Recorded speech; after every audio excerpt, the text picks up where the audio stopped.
மிளகா அது மலையில தாங்க வரும் அப்படிங்கிறத உடைச்சு தகத்தெறிஞ்சு அது சமவெளியிலே வரும். அப்போ அதுக்கு நிழல் மட்டும் இருந்தால் போதும். எந்த அளவு குளிர்ச்சி வேணும் இதெல்லாம் நம்ம நேரடியாக வந்து உங்களுக்கு நடவுல இருந்து அறுவடை வரை வந்து உழவி வந்து பார்த்தீங்கன்னா உங்களோட பயணிக்குது. இது போக விவசாயிகள் வந்து ஊக்கப்படுத்தும் விதமாக 10 விழுக்காடு நாற்றுக்களை 1000 செடி ஒரு ஃபார்மர் பண்ணுறாருன்னா 100 நாற்றுக்களை எந்த விதமான பணமும் இல்லாமல் இலவசமாக வந்து கொடுக்கும். பொதுவாகவே வந்து செடி மிளகுன்னா என்ன, கொடி மிளகுனா என்னன்னு நம்ம தெரிஞ்சுக்குருவோம். கொடிமிளகுல இருந்து தான் செடி மிளகு உருவாக்க முடியும். செடி மிளகுன்னு ஒன்று தனியாக இல்லவே இல்லை. என்னப்பா ரகசியத்தை போட்டு உடச்சிட்டேப்பா அப்படின்ன மாதிரி. வணக்கம், இது உளவி ஆர்கனைசேஷன்லேருந்து நான் உங்கள் தினேஷ்குமார். என்னப்பா தென்னந்தோப்புக்குள்ளே இப்படியே வந்து ஒரே புல்லாக கிடக்கு, பூச்சி கீச்சி இருக்க போது, இப்படி காட்டுக்குள்ள வந்து வெறுங்காட்டில் வந்து நிற்கிறேன்னு பார்க்குறீங்களா? இவ்வளவு களைகள் இருந்தாலும் நம்மளால் பட்டப்பாத்தியை மட்டும் க்ளீன் பண்ணி நம்மளால் மிளகு சாகுபடி செய்ய முடியும். எப்படி செய்ய முடியும்னா இப்படி தான் செய்ய முடியும். ஒரே நிலத்தில் வந்து மல்டி கிராப்பிங் எப்படி பண்ணுறது, ஓர்பயிர் சாகுபடி முறை இல்லாமல் பலபயிர் சாகுபடி முறை எப்படி பண்ணுறது அப்படிங்கிறத நம்ம எல்லா காணொலியும் சொல்கிறோம். ஒரு செடி மிளகு சாகுபடியில் ஒரே நிலத்தில் கரிமுண்டாவும் வரும், பனியூர் ரகமும் வரும். அப்போ எது எப்படி வருது, மகரந்த சேர்க்கைக்காக 70 விழுக்காடு கரிமுண்டாவும் 30 விழுக்காடு பனியூரும் பார்த்திங்கன்னா நம்ம வந்து கலந்து கொடுக்குறோம். இதை எங்கெங்கெல்லாம் கொடுக்குறோம் அப்படின்னா, தண்ணி தேங்காத பூமியாக இருக்கணும். 2வது உப்பு தண்ணியாக மட்டும் இருக்கக்கூடாது. 3வது சுண்ணாம்பு பாறை உரம் பாறைன்னு சொல்கிறாங்க இல்லைங்களா, அதுலாம் கூட மிளகு நம்ம வந்து கொண்டு வந்துட முடியும். ஆனால் அந்த ஊற்று விடுற பூமி இருக்கு இல்லைங்களா, இந்த எப்படி இந்த மழை பெஞ்சோன்னே பூமியிலேருந்து வந்து ஊற்று பறியும், அந்த மாதிரி பூமியில் வந்து பண்ண முடியாது. ஓப்பனான பிளேஸில் வெறுங்காட்டில் பண்ணலாமா, க்ரீன் நெட் போட்டு பண்ணலாமா, பண்ண முடியாது. அப்போ எங்கே தாங்க மிளகு பண்ணுறது அப்படின்னு சொல்லி கேட்டிங்கன்னா, மிளகு சாகுபடி வந்து ஹில் கிராப்ஸாக இருந்ததை, மலைத்தோட்ட பயிர்களாக இருந்ததை நாம் வந்து பிளைன்ஸுக்கு இறக்கியிருக்கோம். கிட்டத்தட்ட மிளகுனுடைய ஆரிஜின் நம்ம தான். அதாவது மிளகு வந்து நம்மளுடைய சொத்து. அதிகப்படியான மிளகு சாகுபடி எங்கே நடக்குதுன்னு கேட்டிங்கன்னா, தமிழ்நாடு மற்றும் ஆந்திர பிரதேசங்களில் தான் பார்த்தீங்கன்னா அதிகப்படியான மிளகு சாகுபடி நடக்குது.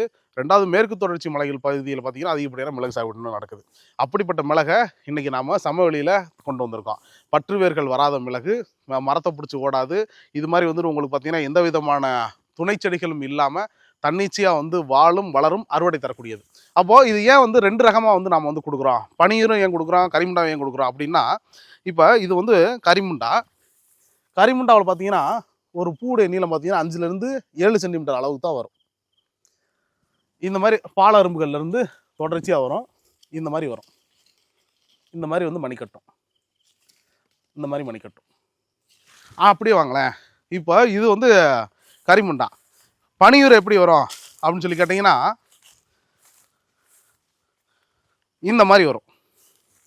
பனியூரில் பார்த்தீங்கன்னா பூவுடைய நீளமே பார்த்தீங்கன்னா இந்த அளவுக்கு இருக்கும். இந்த அளவுக்கு இருக்கும். இது எப்படி மணிக்கட்டும், இந்த மாதிரி மணிக்கட்டும். பார்த்தீங்களா? அப்போ இது என்ன ஆகும், இந்த மாதிரி பால் பூக்கள்ல இருந்து ஒரே நிலத்தில் எப்படி 2 வருது அப்படின்னீங்கன்னா, பொதுவாகவே வந்து செடி மிளகுன்னா என்ன, கொடி மிளகுனா என்னன்னு நம்ம தெரிஞ்சுக்குருவோம். கொடி மிளகுல இருந்து தான் செடி மிளகு உருவாக்க முடியும். செடி மிளகுன்னு ஒன்று தனியாக இல்லவே இல்லை. என்னப்பா ரகசியத்தை போட்டு உடச்சிட்டேப்பா அப்படின்ன மாதிரி. இது எல்லாத்துக்கும் தெரிஞ்சுதான், தெரியாதவங்களுக்கு தெரிஞ்சுக்கிறதுக்காக சொல்கிறோம். அதாவது 15 ஆண்டுகள் 20 ஆண்டுகளுக்கு மேலான கொடிகள்லேருந்து ஒரு சைடு சூட் ஒன்று வரும். அந்த சைடு சூட்டை எடுத்து தான் செடி மிளகு உருவாக்கம் பண்ண முடியும். அப்போது நாம் எந்தளவுக்கு வந்து விதைகளை, அதாவது வந்து ஒரு இப்போ தென்னங்காய் நம்ம வந்து நெத்து போகிறோம்னு வச்சுங்களேன், எந்த மரம் நல்லா காப்பு மரமாக இருக்கோ அதுலேருந்து வந்து விதை எடுத்து போடுவோம். காரணம், தாய் எப்படியோ சேயும் அப்படியே வரும். அதே மாதிரி தான் நாம் வந்து நர்சரி செக்டார்லேயே பார்த்தீங்கன்னா எந்தளவுக்கு வந்து வீரியமான நாற்றுகளை வந்து நாம் வந்து உருவாக்குறோமோ அந்தளவுக்கு தான் ஒரே நிலத்தில் பார்த்தீங்கன்னா, இப்போ அதாவது ஹில்ஸில் எந்தளவுக்கு வந்து வரக்கூடியது இருக்கோ அதே மாதிரி பிளெயின்ஸில் சமவெளியிலையும் பார்த்தீங்கன்னா அதே அளவுக்கு நீளமானது வரும். எந்த விதமான பற்று வேர்களும் இல்லாமல். இதனுடைய அடித்தூர் பாருங்களேன், இப்படி கட்டி எந்திரிக்க அடித்தூர். எந்த விதமான, அதாவது வந்து கிளைசிடியா நட்டு தான் நடனம், மகாகனி நட்டு தான் நடனம் அப்படிலாம் இல்லை. நிழல் மட்டும் இருந்தால் போதும், செடி மிளகை நம்மளால் வந்து சக்ஸஸ் பண்ண முடியும். அப்போது செடி மிளகை நம்ம வந்து சக்ஸஸ் பண்ணுறது மூலயமா இப்போ இதுலேருந்து அந்த பால் பூ வந்து வந்துருச்சுங்க.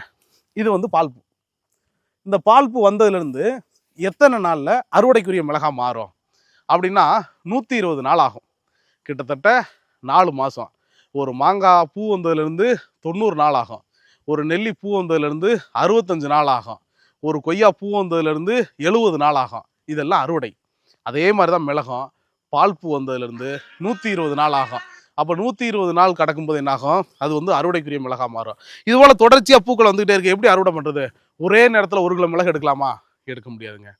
அப்போது ஒவ்வொரு மாதமும் பார்த்திங்கன்னா அறுவடை இருக்கும்.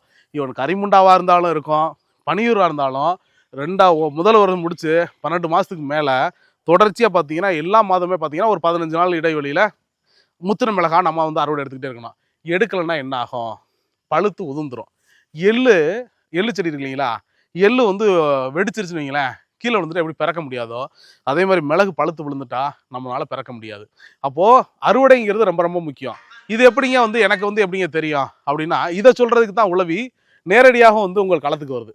எதுக்காக வரோம் அப்படின்னு கேட்டிங்கன்னா, நடவுல தொடங்கி குழி எந்த அளவுக்கு எடுக்கணும், மேல் மண் எந்த அளவுக்கு போடணும், அடி உரம் என்ன கொடுக்கணும், அடுத்தடுத்த உரம் மேலாண்மை எப்படி பண்ணணும், நீர் மேலாண்மை எத்தனை நாளைக்கு ஒரு தடவை பண்ணணும், மேட்டு பாத்தி போட்டு நடணுமா, குழி எடுத்து நடணுமா, கரிமுண்டாவுக்கும் பனியூருக்கும் எப்படி வித்தியாசம் கண்டுபிடிக்கிறது, இலைகளை வச்சு எப்படி வித்தியாசம் கண்டுபிடிக்கிறது, இது வந்து அறுவடைக்குரிய மிளகா மாறிச்சுன்னு எப்படி கண்டுபிடிக்கிறது, இவ்வளவு கேள்விகள் இருக்கு இல்லைங்களா. இவ்வளவு கேள்விகளுக்கு உண்டான பதிலை உழவி சொல்லுது. எங்க சொல்லுது?